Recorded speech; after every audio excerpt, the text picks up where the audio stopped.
മോളെ സാബറ, സെലീന. മോളെ സാബറ എടുത്തു. ഇത്താത്ത അകത്തുണ്ട്, ഞാൻ വിളിക്കും. ഇത്താത്ത വാ, കേറിയിരിക്കെ.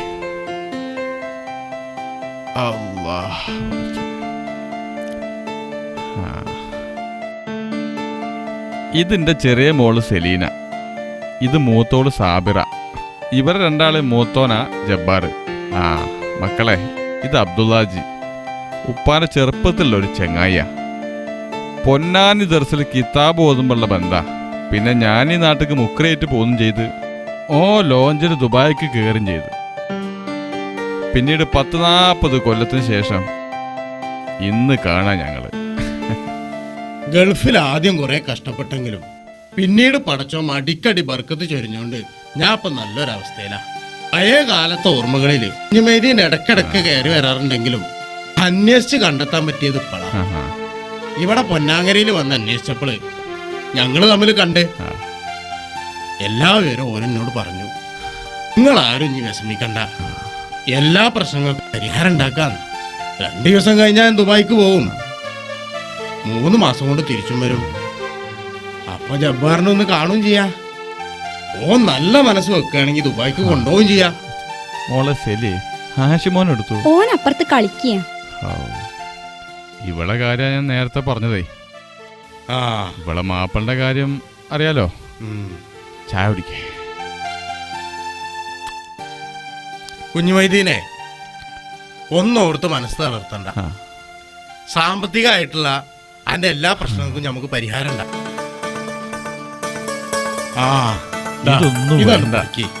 അന്നെ കണ്ട തന്നെ വലിയ സന്തോഷം എനിക്ക്. കണ്ടോണ്ട് മാത്രം കാര്യമായ കുഞ്ഞുമൈദീനെ, അന്റെ കാശിന്റെ പ്രശ്നങ്ങൾ തീരണ്ടേ? ഇത് 10,000 രൂപയുള്ളൂ, ബാക്കിയൊക്കെ ഞാൻ പറഞ്ഞ പോലെ. മക്കളെ, എന്നാ ഞാൻ പോട്ടോ. അസ്സലാമു അലൈക്കും.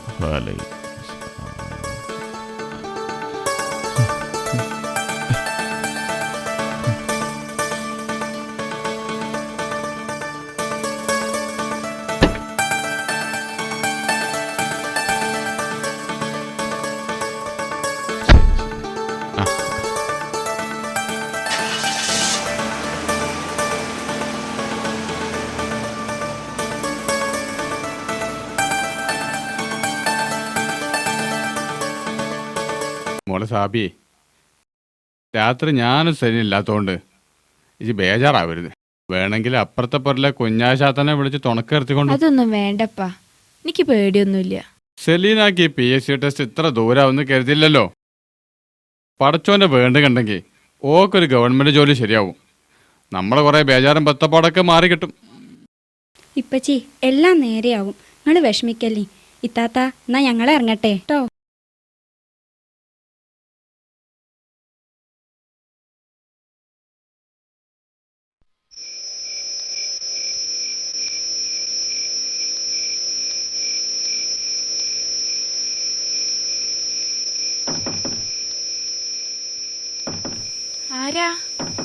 ആരാത്? ഇത് ഞാനാടി, മനാഫ്. വാതിലുറക്ക്.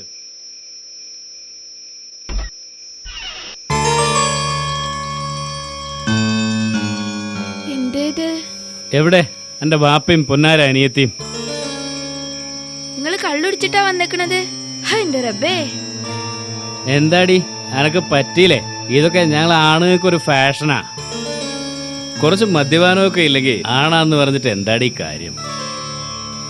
നീ എന്റെ പൊന്നാര മോനെ വിളിച്ചു. അവന് ഞാൻ പരിപ്പുവടയും കൊണ്ടാ വന്നത്. വേണമെങ്കിൽ ഒന്ന് നീയും തിന്നോ. നിങ്ങളെ പരിപ്പുവട? എന്റെ കുട്ടി 3-4 ദിവസമായി അരിഭക്ഷണം കഴിച്ചിട്ട്, എന്നിട്ട് കള്ളും കുടിച്ചു വന്നിക്കണേ. നാണെന്റെ മനസ്സങ്ങക്ക്. അപ്പൊ അരി സാധനമൊന്നുമില്ല ഇവിടെ? അങ്ങനെ ഒരു പ്രശ്നമുണ്ടോ ഇവിടെ? അരിയും പലർക്കും, അതിന് മാത്രം ഇഷ്ടം പോലെ കാശ് കിട്ടി സുഖിക്കില്ലേ ഞങ്ങള്. എന്റെ വയസ്സായ ബാപ്പ പള്ളിക്കല് മുക്രിപ്പണി ചെയ്താ ഞങ്ങളെ പോറ്റണത്. ഇത്തിരിയുള്ള ശമ്പളം കൊണ്ട് എങ്ങനെയൊക്കെയാ തികയാ? ഇന്നെന്റെ ബാപ്പ അങ്ങക്ക് കെട്ടിച്ചു തന്ന വകയില് വന്ന കടം കൊണ്ട് ഈ പെര വിൽക്കാൻ വെച്ചിരിക്കുക. എന്നിട്ട് അതൊന്നും മനസ്സിലാക്കാതെ അന്വേഷിക്കാതെ നിങ്ങൾ എന്തെങ്കിലുമൊക്കെ കണ്ട് കേറി വരും. എൻ്റെ അരിപ്രശ്നവും എൻ്റെ കുടിപ്രശ്നവും ഒക്കെ തീർക്കാൻ ഞാൻ ഒരു വഴി കണ്ടിട്ടുണ്ട്. ഞാനിപ്പോൾ വരാം. നിങ്ങൾ എങ്ങട്ടാ ഈ നേരം കെട്ട നേരത്തെ ഇറങ്ങി പോണത്? ബേജാറല്ല സാബേ, ഞാൻ ഇപ്പോൾ വരാം. എല്ലാത്തിനും ഒരു വഴിയുണ്ട്.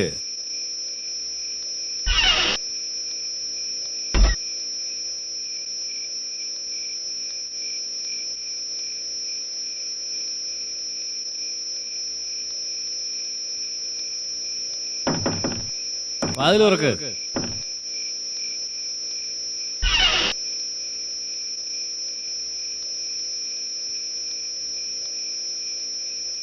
സാബിറ, ഞാൻ പറഞ്ഞില്ലേ നമ്മളെ പ്രശ്നങ്ങളൊക്കെ തീരുന്ന്. ഇത് നമ്മളെ കോൺട്രാക്ടർ ദാമോരേട്ടൻ എന്റെ മൂപ്പർക്ക് വലിയ കാര്യ. എന്നെ മാത്രല്ല അന്നെ. ഇക്കാക്ക, എന്താണിത്? ഇജൊന്ന് ഒച്ച വെക്കല്ലേ സാബിറ, മോൻ ഉണരും. ഇജൊന്ന് മനസ്സ് വെച്ചാ നമ്മളെ പ്രശ്നങ്ങളൊക്കെ തീരും. ദാമോദരേട്ടൻ എത്ര പൈസ വേണമെങ്കിൽ നമുക്ക് തരും. നിങ്ങൾ ഇത്രക്കാരനാന്ന് ഞാൻ കരുതിയില്ല. നിങ്ങളെ കൊണ്ട് ഒരു ഉപകാരം ഇല്ലാഞ്ഞിട്ടും എന്റെ കുട്ടീന്റെ പാപ്പാന്നുള്ളൊരു സ്നേഹം എന്റെ മനസ്സിലുണ്ടായിരുന്നു. ഇനി നിങ്ങൾ എനിക്ക് ആരുമല്ല. ഇപ്പൊ എങ്ങനെ പറയുന്നത്? മനുഷ്യരെ പറ്റിച്ചുണ്ടാക്കി കുറെ പൂത്ത കാശുകൊണ്ട് ഒരു പാവപ്പെട്ട പെണ്ണിന്റെ മാനത്തിന് വില പറയാൻ വന്നിട്ടുണ്ടല്ലോ. അരിഞ്ഞു കളയ സാബിറ. ദാമോദരേട്ടാ പോലെ ദാമോദരേട്ടാ. എടി നിന്നെ ഞാൻ എടി കയ്യിൽ വന്ന മഹാഭാഗ്യം തട്ടിക്കളഞ്ഞത് അന്നെ ഞാനൊന്ന് മയ്യത്താക്കും.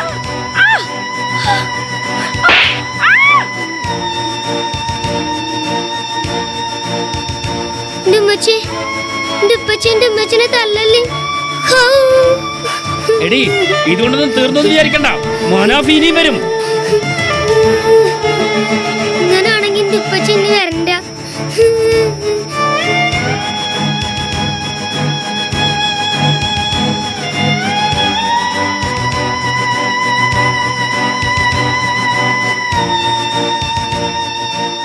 പ്രിയമുള്ള ബാപ്പയ്ക്ക് ഞങ്ങൾ മക്കൾക്ക് വേണ്ടി ഒരുപാട് സഹിച്ച ആളാണ് ബാപ്പ.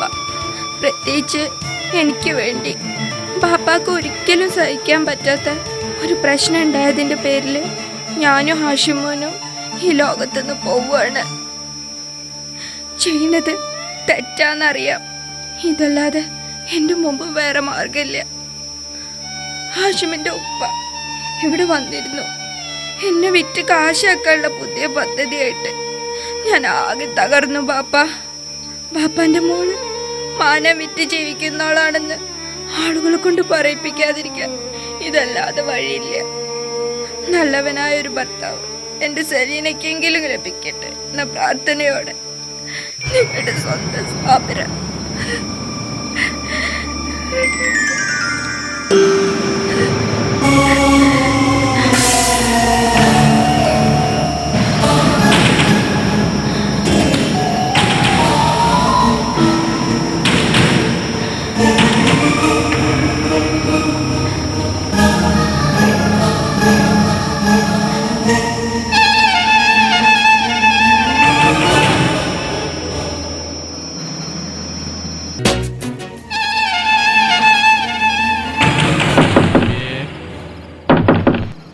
സാബിറ, മോളെ വാതിൽ തുറക്ക്. എന്താ എന്താ മോളെ, എന്താ ഇവിടെ പ്രശ്നം? എന്താ താത്ത പറ്റിയേ? എന്താ എന്താ ഉണ്ടായത്? വല്ലിപ്പച്ചി, എന്താ മോനെ? വല്ലിപ്പച്ചി എന്നെ വാപ്പച്ചി വന്നിരുന്നു. എന്റെ ഉമ്മാനെ കൊറേ തല്ലി. എന്താ മോളെ, എന്താ ഇതൊക്കെ?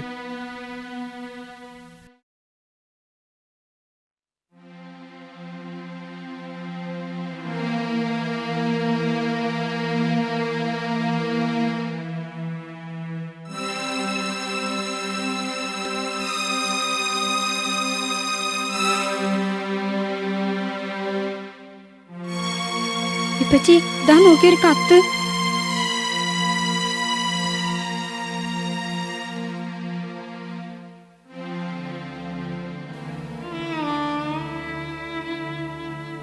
എന്താ മോളെ ഇതൊക്കെ?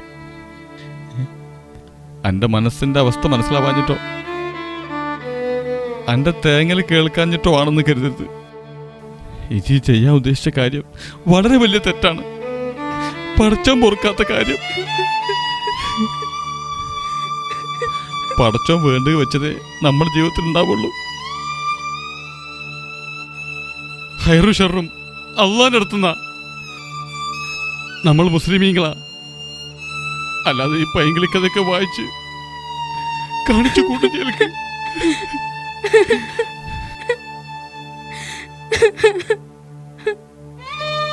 ഇസ്ലാമായി ജനിച്ച് ഇസ്ലാമായി മരിക്കണം. അതിൻ്റെ ഇടയ്ക്ക് എന്ത് പരീക്ഷ ഉണ്ടായാലും നമ്മൾ തളരാതെ അതിനെ തരണം ചെയ്യണം മക്കളെ.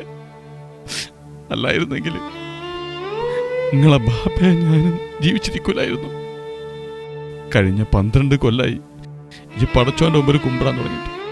അതിലിത്തിരിയെങ്കിലും ആത്മാർത്ഥം ഉണ്ടെങ്കിൽ ഈ പണി ചെയ്യാൻ പാടില്ല. ജീവൻ തന്നിട്ടുണ്ടെങ്കിൽ അത് പടച്ചോന് മാത്രമേ തിരിച്ചെടുക്കാനുള്ള അധികാരമുള്ളൂ. ഉപ്പാനോട് ഞാൻ ഒരിക്കലും അനുസരണക്കേട് കാട്ടൂല. പക്ഷെ ഇന്ന് ഓന്റെ പാപ്പ വന്നിക്കണേ ഒരു അന്യ പുരുഷനെയും കൊണ്ട് ഉപ്പാന്റെ ഈ മോളെ മാനത്തിന് വില പറയാൻ. അതെനിക്ക് സഹിച്ചില്ല ബാപ്പ. ബാപ്പനോട് പൊറുക്കണം. ഉപ്പാൻ്റെ കുട്ടിയോട് ഉപ്പ് പൊറുക്കും, പക്ഷെ പൊറുക്കാത്തത് പടച്ചോന. അതുകൊണ്ട് ഇനിയെങ്കിലും പടച്ചോനോട് പറ, എല്ലാ കാര്യങ്ങളും പുറത്തു തരാം. എൻ്റെ റബ്ബേ, എൻ്റെ കുട്ടിക്ക് ഇജ്ജ് മാപ്പ് കൊടുക്കണം റബ്ബേ. ഓളോട് ഇജ്ജ് പുറത്തു കൊടുക്കണം നാഥാ.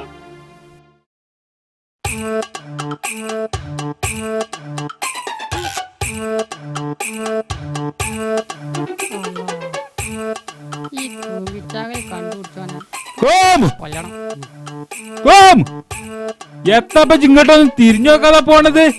തിരിഞ്ഞു നോക്കണമെന്നുണ്ട്, പക്ഷെ കൈ തിരിയണ്ടേ. എന്താ പിന്നെ തൂങ്ങാൻ പോയോ? എങ്ങനെ നിങ്ങൾക്ക് അത് ഇത്ര പെട്ടെന്ന് മനസ്സിലായി? എന്റെ കൗത്തില് കുന്ത്രണ്ട കാണുമ്പോ തോന്നിയ ഒരു പണിയും കിട്ടാഞ്ഞിട്ട് കയ്യിൽ 5 പൈസ അല്ല, കൂടിയത്തെ കാര്യമൊക്കെ വലിയ പ്രയാസത്തിലാ. 900 സൗകര്യം തരണ്ടേ?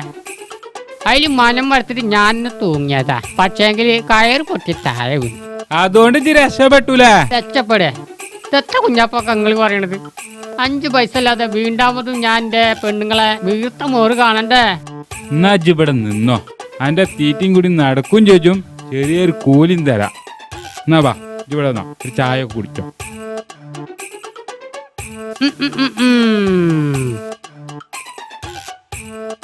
എന്നാ ഇത് കുടിച്ചോ.